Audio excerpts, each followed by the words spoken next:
Ba't sabutan niya? Sabutan niya. Ayun, so ang report namin ay increase of yes, it is a universal fact that entrepreneurship is important factor in economic development. And entrepreneurship ay malaking tulong sa economic dahil ito yung parang pumapasok na yun sa business. Yung parang tayong product. An entrepreneur is the risk bearer and works under uncertain but not times were made by economics for permanent system. Theory of entrepreneurship, according to William J. Longmore. The economic theory has been to provide a satisfactory analysis of either the rule of entrepreneurship. It's like, katulad na yung sabi ng nakaraan yung na yung sa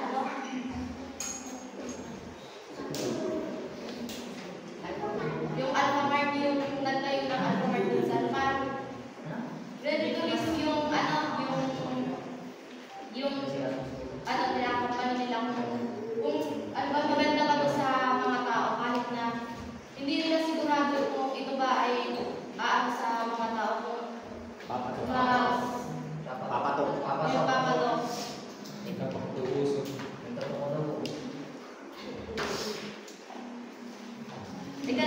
economic theory. The economic entrepreneurship theory has deep roots in classical and neoclassical theories of economics and Austrian market process.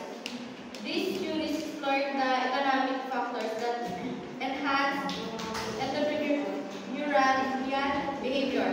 Yan, kumapasok na dito yung tatlong iba't ibang uri ng entrepreneurship theories, yung classical theories and saka yung Austrian market.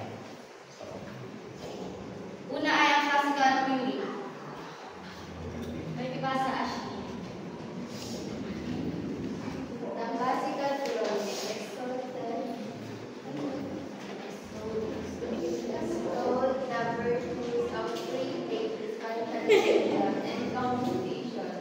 Regarding 1876, the theory was the result of Britain's industrial revolution, which took place in the mid-1970s.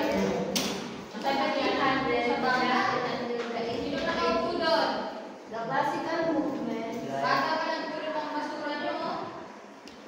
described the direct control of the entrepreneur in the context of production and distribution of goods in a competitive market. Classical theories are the three modes of production: land, capital, and labor. Classical theory, ito yung pinagkukunan ng mga product. Katulad ng yung palitan, kalakalan, trading. Yun, napupunta sa iba't ibang ng company or ng mga iba't ibang products din.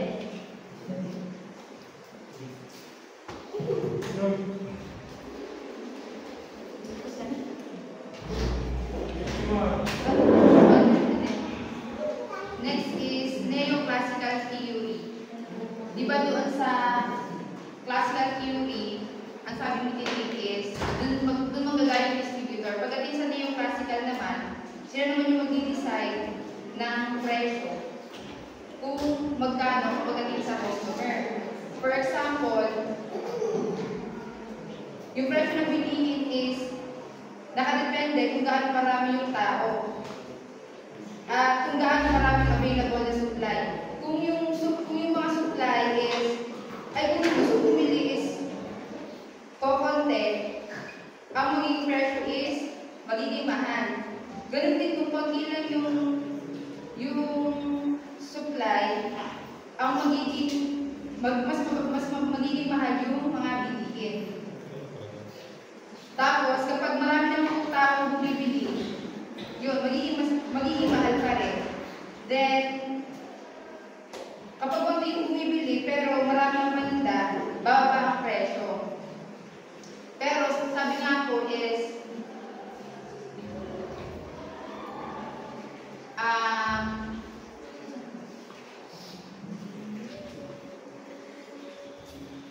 yung theory daw po is sinamahan na ng optional ratio. Kapag sinabing optional ratio, yung mga negosyo is, kapag yung negosyo mo mas mababa yung gastos, edi mas malaki yung kita. For example, yung mga nagnenegosyo ng lugaw, parang mas malaki yung kita nila kaysa sa nagagastos nila. Then, sinamahan din mo ng marginal utility.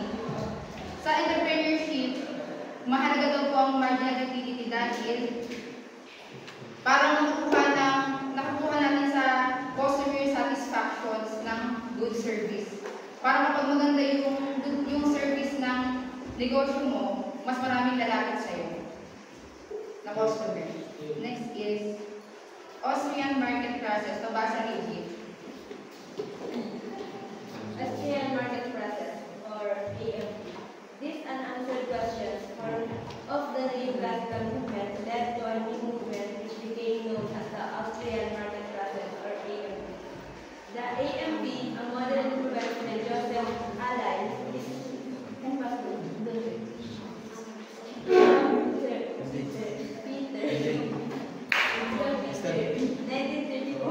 concentrated on human action in the context of an economy of knowledge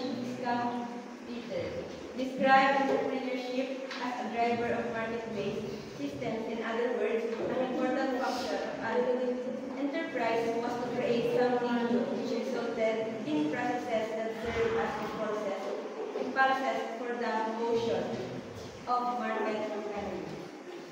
So, from the word market-based po, ang Austrian market process is pinaka-market-based siya. Pagdating po sa market-based, ibig sabihin, marami na tayong mga kompetasyon. So, pagdating doon, kailangan iisip tayo ng parang bagong serbisyo kasi parang nag-aagawan eh. Kasi maraming mga kalapit. Kailangan mag-isip tayo ng bagong bagay o serbisyo na pwede mas mapaunlad yung negosyo natin or opiniya. Sa pamamagitan nun, mas magkakaroon tayo ng maraming strategies. Tulad ng kunwari, ang mas mura dun sa kabilang booth, kaysa yung mas mahal. Parang iisip ka, kailangan mas magaling kang mang-alok kung mahal yung presyo mo. Next is social theory. Social theory is the third of the major entrepreneurship theories.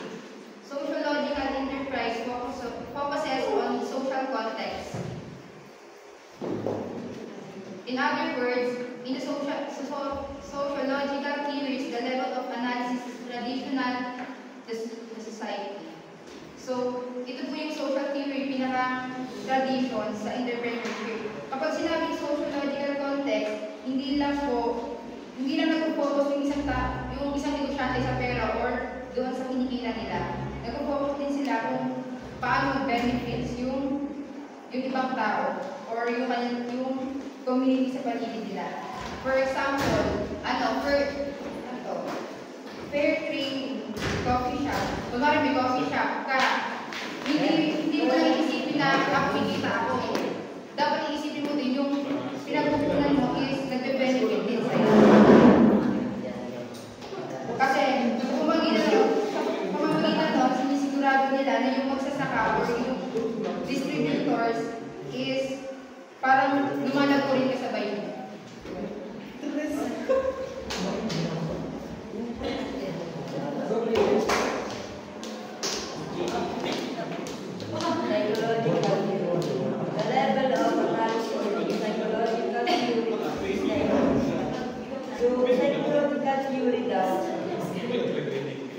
Ay nakapokus sa individual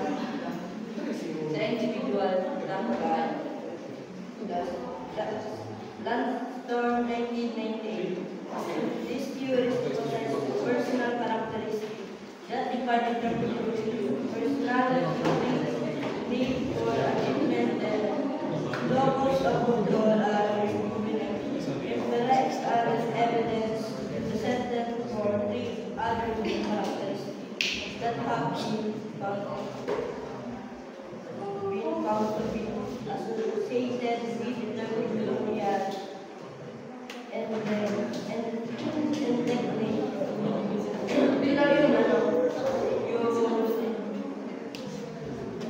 binibigyan din ng focus din ilang store ng mga yung personal na characteristic ng bawat isa ng mga negosyante. Dahil ito din yung ina-observe nila yung mga characteristic o personality ng mga negosyante. Na paano ba sila mag-handle ng negosyo kung may control, self-control ba sila. Example, yung si Mabel, ng katindahan. Tapos,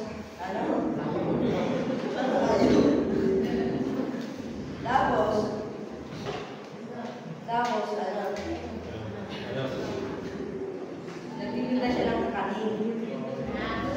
Hindi siya basta-basta nag-interview sa nagtitinda lang siya ng kakanin. Dahil maliit yung kita ba niya. Tapos, lagi siyang pinag-ahanap niya yung kita niya. Bakit gano'n na? Kaya hahanap siya ng ibang way na para makasukit niya. Mag-isip siya na ano ba yung patong na yun, yung gano'n yan.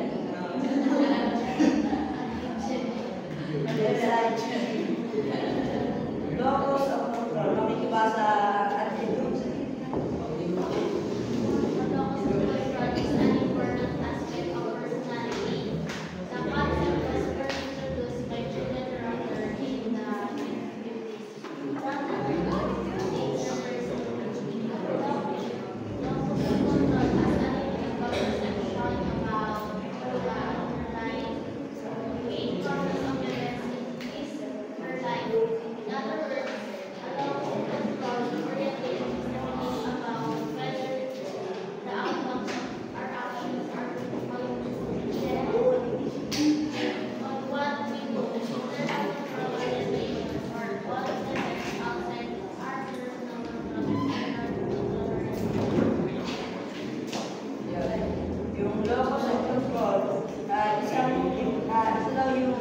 Important aspect of personality.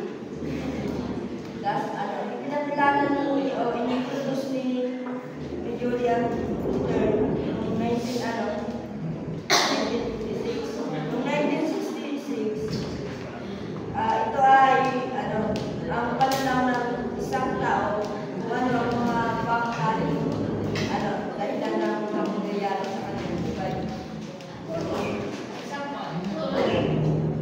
Tapos, ito may dalawang uri. Internal locus of control, kung saan naniniwala ang tao na siya ay may control sa mga resulta ng kanyang mga ginagawa.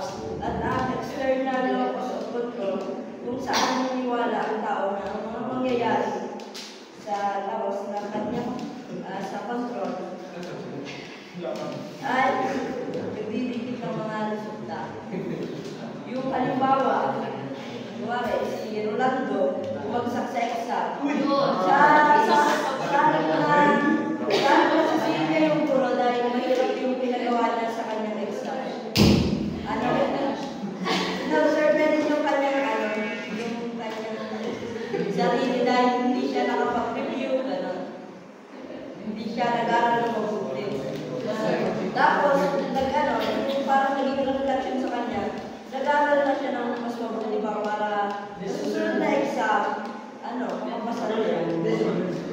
Tapos, si Orlando, nakakayanan niya ng control yung kanyang mga grade, kung paano ba nagpapataso, paano ba siya makakapag-aaral ng maayos, wala na sa structure.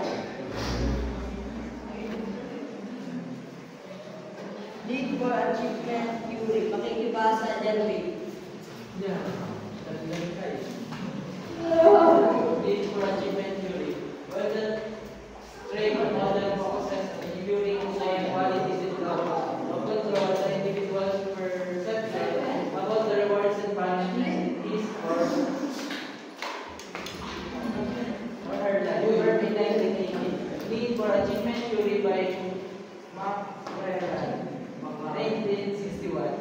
explain that human beings have a need to succeed, accomplish, excel, or achieve.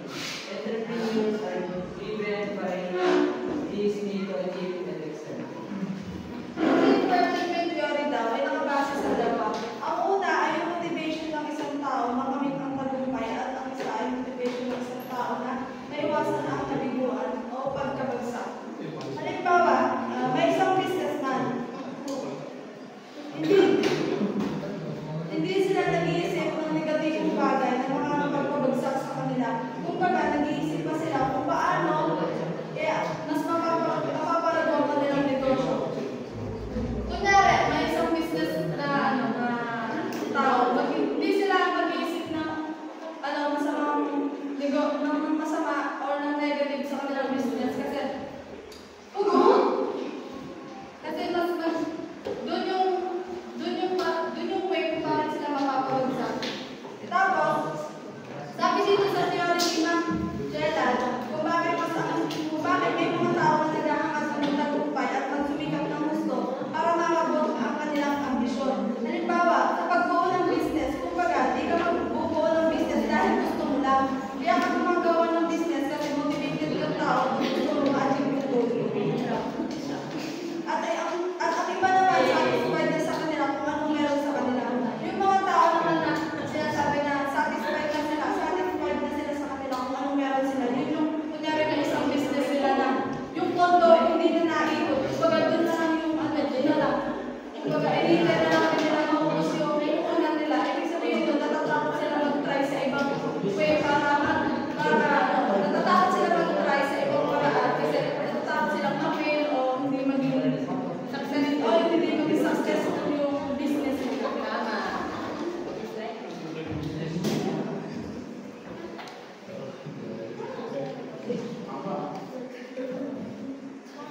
Crop production theory. Pabasa ko, Ashley.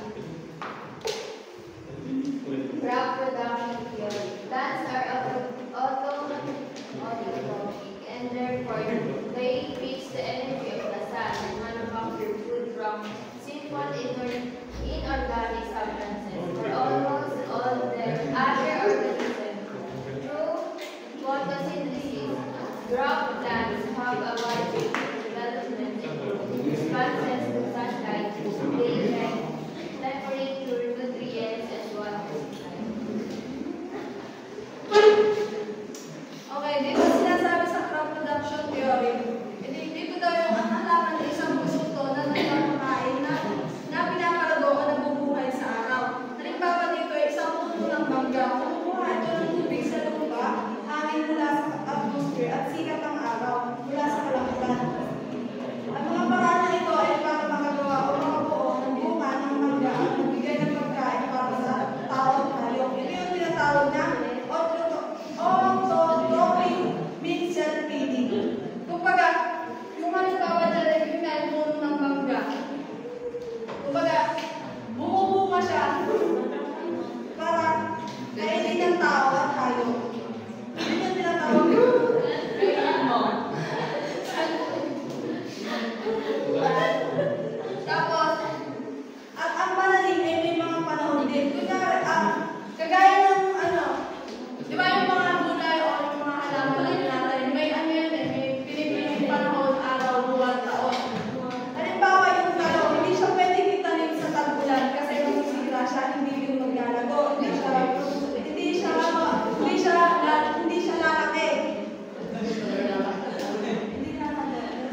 principals or sa mga entrepreneurship, sa mga research nila. Yung entrepreneurs daw, dito nila yung nag-stage. Sabi ng Austrian school, pero sila daw yung nag-exploit ng mga opportunities na sa kalubagan. Tulad sa technology, kung anong gusto ng mga consumers, ito ang sinusundan nila. Sila daw yung magawa.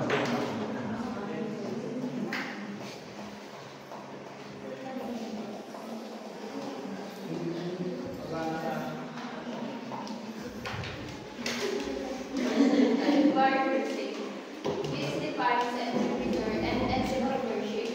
The entrepreneur always searches for change, responds to it, and exploits it as an opportunity.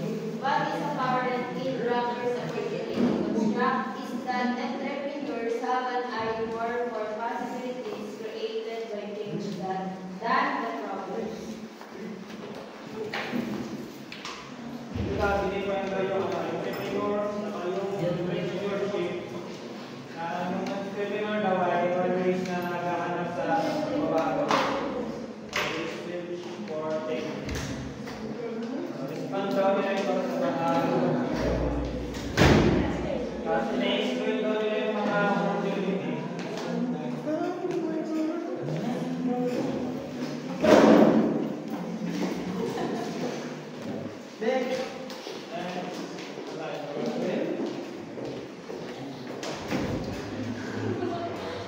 Stevenson, 1990, assessed Drucker's opportunity-based construct to include resourcefulness. This is based on research to determine the differences between entrepreneurial management and administrative management. He includes that the half of entrepreneurial management is pursuit of Sabi niya na yung sinabi ni Stevenson, in-extend niya na ni Brewers yung opportunity-based construct. Include nila dito yung pagiging resourcefulness ng mga entrepreneurs. Bilis daw nila yun sa mga research nila para na-determine nila yung kakaiba ng mga entrepreneur nila sa management at administrative management. Tapos sinabi yung sila dito, yung tawag ng entrepreneurial management daw ay ito daw yung pursuit of opportunity.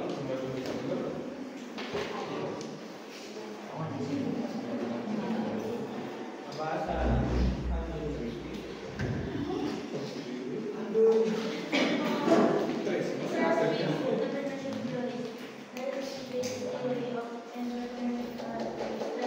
Access to resource by culture is an important predictor of opportunity-based entrepreneurship and a new virtue growth.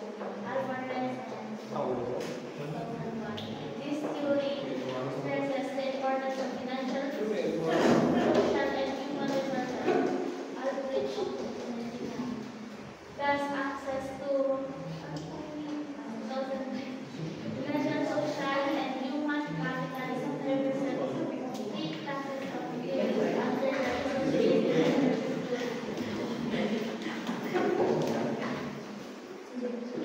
Yung research-based theory daw ng entrepreneurship. Importante daw sila sa access ng mga resources. Yung mga founders daw ay important predictor daw ng opportunity-based entrepreneurship. Saka new venture daw ng sabi niya yun, advice sa business. Yung theory na daw yun, stress daw yun sa yung kahalagaan daw ng financial, social, and human resource sa admission.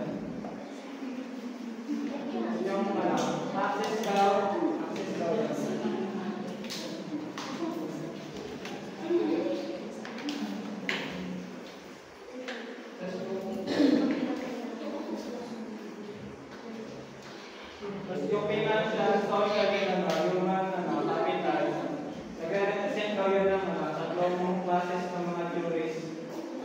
Sa ilalim daw ay yung resource-based entrepreneurship theories.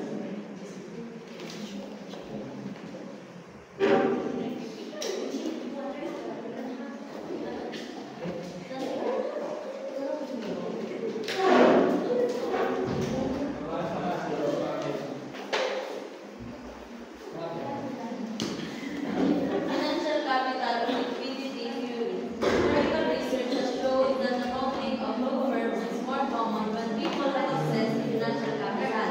By Black Flower and Santos device in the Mediterranean.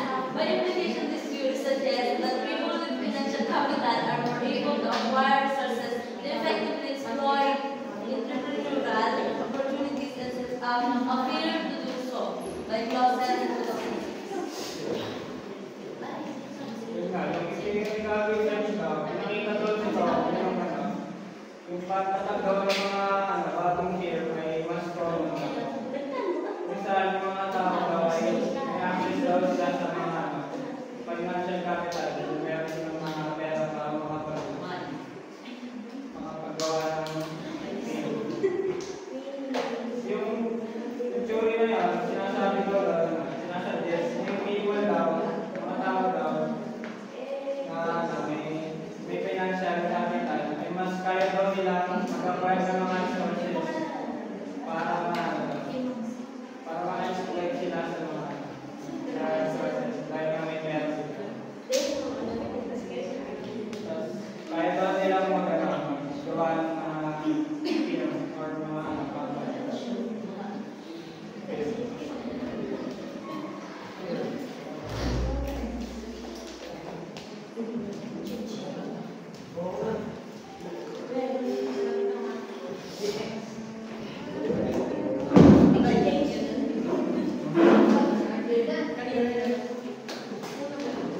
Social capital or social network theory. Entrepreneurs are embedded in a larger social network structure that constitutes a significant proportion of their opportunity structure.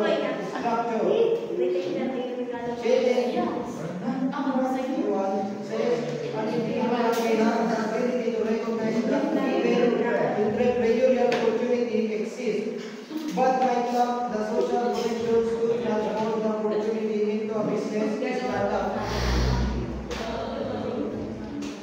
So yung social capital or social network theory, ito naman ay about sa role ng mga connection, relation, at network success ng mga negosyante. Tapos, yung mga negosyante, hindi sila kumikilos ng mag-isa lang.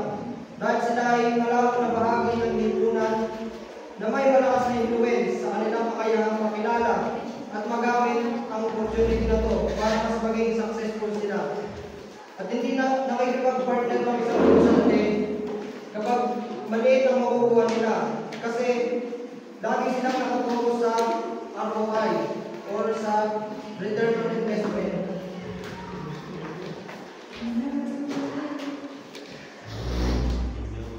Human capital entrepreneurship, makikipasa tayo natin. Underlying the human capital entrepreneurship theory are two factors: education and experience.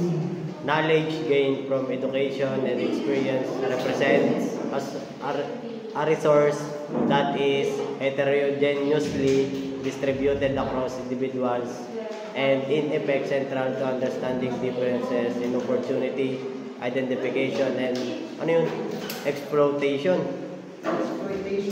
Yun.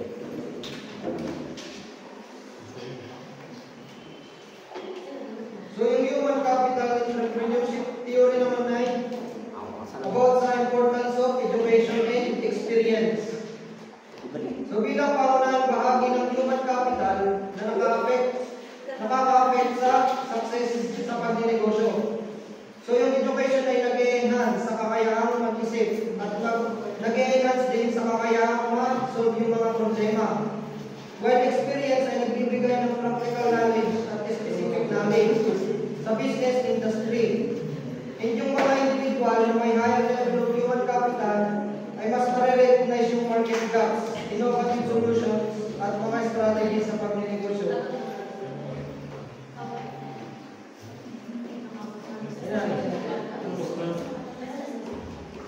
Ayan.